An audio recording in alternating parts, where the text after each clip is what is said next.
रही हैं। वहीं पूरी दुनिया ये जानने की कोशिश में है कि कैसे इजरायली जासूसी एजेंसियों ने पेजर के माध्यम से धमाके किया है, यानी कि युद्ध की एक नई तकनीकी का इजाद हो चुका है।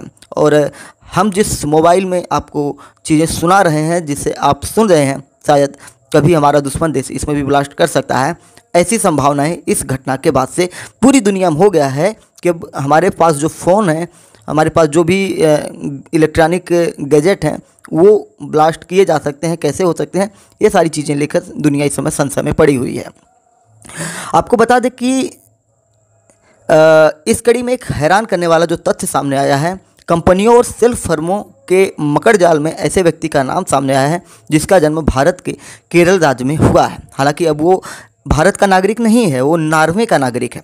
हंगरी नामक एक मीडिया आउटलेट टेलेक्स ने बताया कि लेबनान में हुए ब्लास्ट को लेकर नॉर्वे के नागरिक की जांच की जा रही है। केरल से उसका कनेक्शन क्या है, तो आपको बता दें कि केरल के जो मीडिया रिपोर्ट्स हैं उसमें आउटलेट्स मीडिया है, उसने 21 सितंबर को ये बात निकाली कि रिंसन जोस का जो जन्म है वो भारत के केरल के वायनाड में हुआ है। यहाँ से MBA करने के बाद वो नॉर्वे चले गए थे। इसके अलावा कुछ न्यूज़ चैनलों ने रिंसन जोस के बारे में या उनके रिश्तेदारों के बारे में भी बात की है, जबकि हम उसके बारे में डिटेल नहीं देंगे क्योंकि सच है या झूठ है वो चीज़ें नहीं पता किसी को, और शायद भारत को इसमें लपेटने की कोशिश की जा रही हो, तो ठीक है। रिंसन जोस के पिता एक दर्जी हैं, वो मनंतवाड़ी में एक दर्जी की दुकान में काम करते हैं। इतनी चीज़ें हम आपको बताएंगे, इससे ज़्यादा नहीं बताएंगे। पेजर सौदे को लेकर भी कई कंपनियों के यानी कि कंपनियों के ऊपर भी कहीं ना कहीं सवाल उठ रहे हैं। टेलेक्स की रिपोर्ट के मुताबिक पेजर के सौदे में बल्गेरियाई कंपनी नार्टा ग्लोबल लिमिटेड का हाथ था। इस कंपनी की स्थापना नॉर्वे के नागरिक रिंसन जोस ने की थी। वो वायनाड के मंतावाड़ी के रहने वाले हैं और 2013 में आखिरी बार यहाँ आए थे, उसके बाद से यहाँ से चले गए थे। आपको बता दें कि लगातार जो हमले हैं, हिजबुल्लाह लड़ाके हैं, उनके जो गैजेट्स हैं, वहाँ के नागरिक हैं, उन सारे लोगों के ऊपर इस तरीके की चीज़ें हो रही हैं जिससे कहीं ना कहीं दुनिया में ये चर्चा का विषय बन रहा है कि क्या ऐसा भी कुछ हो सकता है कि मतलब ये युद्ध का एक नया तरीका है। ऐसी चीज़ें निकल के आ रही हैं। गोल्ड अपोलो ने एक रिपोर्ट में कहा है कि यहाँ पे फर्जीवाड़ा हुआ। कैसा फर्जीवाड़ा हुआ है, तो आतंकी संगठन हिजबुल्लाह को जो पेजर सप्लाई किया गया था, उस पेजर पर ताइवान की प्रसिद्ध कंपनी गोल्ड अपोलो का नाम लिखा था। पेजर विस्फोट में गोल्ड अपोलो का नाम सामने आते ही CEO चिंग कुआंग ने साफ साफ कहा कि किसी कंपनी का नाम इस्तेमाल करते हुए फर्जीवाड़ा किया गया है। पेजर या फिर उसकी बैटरी के निर्माण में उनकी कंपनी का हाथ नहीं है, यानी कि जिस कंपनी के नाम से उन्होंने ख़रीदा था वो कंपनी ही कह रही कि ये तो हमारा है ही नहीं, यानी कि कहीं ना कहीं ब्लैक मार्केटिंग हुई है। आतंकी संगठन हिजबुल्लाह को निशाना बनाने के लिए इजरायल ने कई देशों में अपना जाल बिछाया था। गोल्ड अपोलो के CEO ने बताया कि पेजर ब्लास्ट के लिए हंगरी की एक कंपनी BAC कंसल्टिंग का नाम लिया है। उन्होंने बताया कि बुडापेस्ट की कंपनी इस पेजर्स का निर्माण कर रही थी।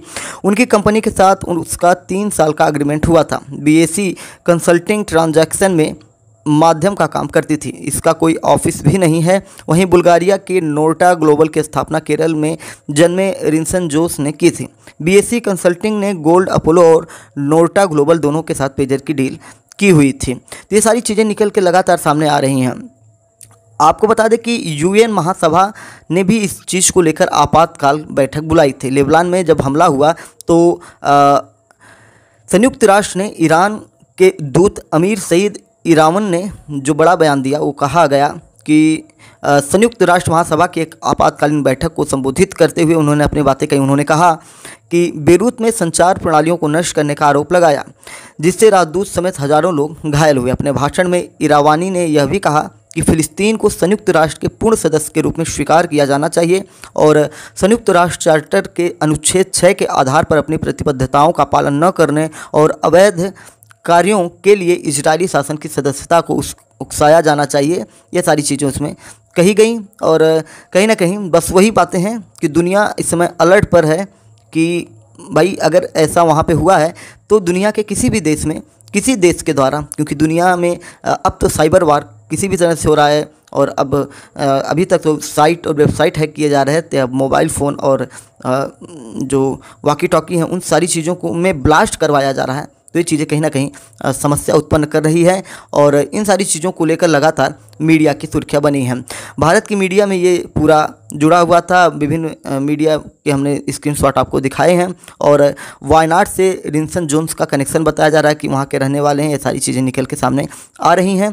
फिलहाल सच्चाई क्या है ये तो बाद में मामला समझ में आएगा। जैसे बहुत सारी चीज़ें होती हैं और किसी देश को भी इसमें लपेटने की कोशिश की जाती है। भारत वैसे ही किसी देश का बहुत ज़्यादा पक्षधर नहीं रहा है, अपने काम से काम रखता है, लेकिन कहीं ना कहीं इन मामलों में ऐसा बोल के चीज़ें होती हैं। द हिंदू ने रिपोर्ट की थी कि केरला बॉर्न रीजन जॉन्स named in connection to Lebanon pager blasted. तो द हिंदू ने जब कवर किया है तो पूरे देश की मीडिया कवर करेगी, क्योंकि द हिंदू को सबसे ज़्यादा प्रामाणिक माना जाता है इन सारी चीज़ों के लिए। तो चलिए फिर मिलते हैं एक बड़ी अपडेट के लिए। उम्मीद है कि आपको ये वाला मामला अभी तक जो था समझ में आ चुका होगा।